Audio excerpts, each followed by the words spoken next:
Hej igen. Det var dags att snacka lite om studyplan. Vad är en studyplan och varför behövs den?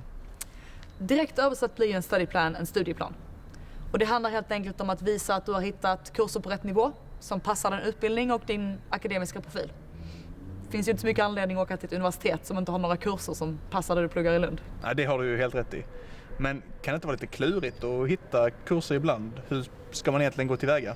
Mitt bästa tips är att söka efter kurser som passar det du pluggar här, men samtidigt vara lite öppen och flexibel när det gäller perspektiv. Fundera på skillnader mellan Världuniversitetet och Sverige. Kanske kan du hitta kurser vid Världuniversitetet som ger nya perspektiv, nya infallsvinklar på det du pluggar i Lund som inte erbjuds här vid Lunds universitet. Men hur funkar det att välja kurser då? Är det fritt fram att välja så länge det är inom ditt huvudämne? Alltså det kluriga är ju att reda ut vilka kurser du får läsa. Både vilka förkunskapskrav som krävs för kursen och om du som utbytesstudent har rätt till att läsa vissa kurser. Så börja med att titta om det finns restricted courses, det vill säga kurser som inte är öppna för utbytesstudenter.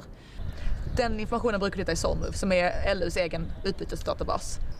Sen ska du leta efter kurser som intresserar dig och se om du uppfyller förkunskapskraven för dem. Det brukar du hitta på Världuniversitetets kurskatalog under prerequisites. Och där handlar det om att göra en egen bedömning om huruvida du uppfyller förkunskapskraven eller inte. Och se också till att söka på kurser på rätt nivå.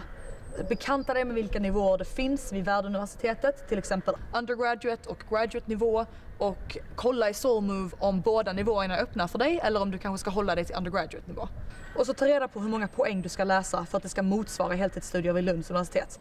Det hittar du också i Solmove.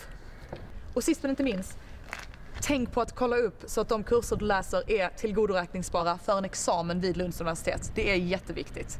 Vilka kurser som är tillgodoräkningsbara, det måste du kolla upp med din egen fakultet. Okej. Så om man tänker på alla de råd du har gett nu, har några särskilda tips på hur man ska uppnå en bra balans mellan studier och studentliv? Jag kan tänka att det lätt blir så att man glömmer bort att ett utbyte handlar om mer än enbart det akademiska.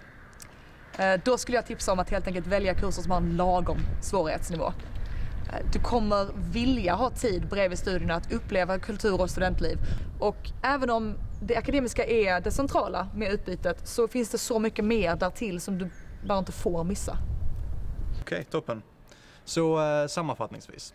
Kolla efter restriktioner, förkunskapskrav, kursens svårighetsnivå och antal poäng per termin i universitetets kurskatalog och i Solmove. Kolla upp reglerna som gäller för tillgodoräknande av kurser vid just din fakultet. Och var flexibel och tänk lite utanför boxen när du väljer kurser om du inte hittar någon riktig fullträff. Och påminn dig själv om balans mellan studier och studentliv. Utbytet handlar om mycket mer än bara plugg.